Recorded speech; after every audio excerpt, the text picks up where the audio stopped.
प्रतीक यादव की मौत के बाद अपर्णा यादव को अखिलेश यादव का ही सहारा। अंतिम संस्कार के बाद अखिलेश यादव और अपर्णा के बीच हुई बातचीत, फूट फूट कर रोए दोनों। अपर्णा यादव ने खाई कसम के समाजवादी पार्टी में आएंगी अपर्णा, बंद कमरे में क्या हुई है डील, अखिलेश यादव है तैयार, 2027 से पहले क्या है बड़ी तैयारी। प्रतीक यादव की मौत के बाद अखिलेश यादव ने बड़े भाई का फर्ज निभाया है। हर वक्त अंतिम संस्कार तक अपर्णा यादव के परिवार के साथ खड़े रहे हैं, लेकिन अभी कुछ ऐसा हुआ है जिसकी उम्मीद किसी ने नहीं की थी। अपर्णा यादव और अखिलेश यादव के बीच बंद कमरे में एक मुलाकात हुई और फिर क्या था, सियासी हलचल भी तेज हो गई। चर्चा होने लगी कि क्या समाजवादी पार्टी में अपर्णा यादव आने वाली हैं, महिला वोट बैंक को क्या मजबूत करने वाली हैं और बीजेपी को क्या झटका देने वाली हैं। क्या कुछ इसकी खबर की सच्चाई है, चलिए हम आपको सब कुछ इस वीडियो में बताते हैं। कहा जा रहा है कि अंतिम संस्कार के बाद जब परिवार के लोग भावुक माहौल में मौजूद थे, उसी दौरान अपर्णा यादव ने अखिलेश यादव को आवाज देकर एक अलग कमरे में बुलाया। बाहर पूरा परिवार, रिश्तेदार और सुरक्षाकर्मी मौजूद रहे,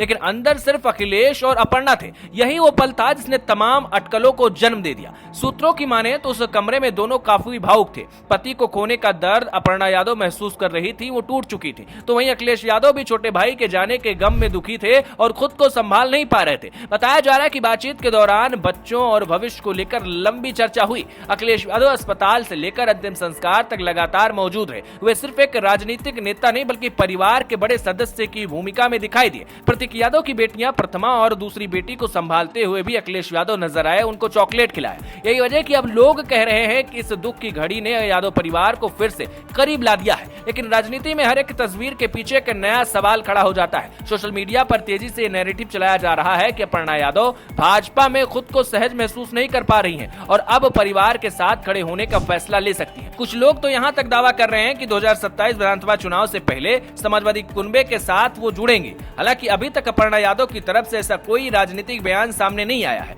वह इस समय भाजपा सरकार में उत्तर प्रदेश में महिला आयोग की उपाध्यक्ष है और खुलकर पार्टी लाइन पर खड़ी रहती हैं। लेकिन राजनीति में भावनात्मक रिश्ते कई बार बड़े फैसले लेने की वजह बन जाते हैं। यही कारण है कि बंद कमरे की उस बातचीत को लेकर चर्चाएं थम नहीं रही हैं। कई राजनीतिक जानकार मान रहे हैं कि मुलायम सिंह यादव के परिवार में जब भी कोई बड़ा दुख आया है, पूरा कुनबा एकजुट हुआ है। चाहे वो नेताजी का निधन हो और उसके बाद शिवपाल यादव का अखिलेश यादव के करीब आना, और एक तरीके से अब प्रतीक यादव का निधन हुआ है, तो फिर कहा जा रहा है कि अखिलेश यादव और अपर्णा यादव साथ आ सकते हैं। अब प्रतीक यादव के जाने के बाद फिर से परिवार एकजुट नजर आ रहा है। वहीं दूसरी तरफ सोशल मीडिया पर कुछ लोग इस मामले को जरूरत से ज्यादा राजनीतिक रंग देने में जुट गए हैं। कोई कह रहा है बीजेपी छोड़ेंगी अपर्णा, ये लिख कर ले लो। वहीं 2027 के डील होने की भी बात अलग अलग कह रहे हैं, मगर सच्चाई ये भी है कि इस वक्त पूरा परिवार गहरे शोक में है और किसी भी तरह से राजनीतिक अटकलें सिर्फ कयास हैं। फिर भी राजनीति में संकेतों की भाषा सबसे ज्यादा पढ़ी जाती है। अपर्णा यादव का अखिलेश यादव को अलग कमरे में ले जाना, दोनों का भावुक होना और परिवार को लेकर चर्चा, इन सब में कहीं ना कहीं कुछ तो सवाल है। अब आने वाले दिनों में क्या अपर्णा यादव कोई बड़ा फैसला लेंगी? क्या भाजपा में रहते हुए समाजवादी पार्टी से उनकी नजदीकियां बढ़ेंगी?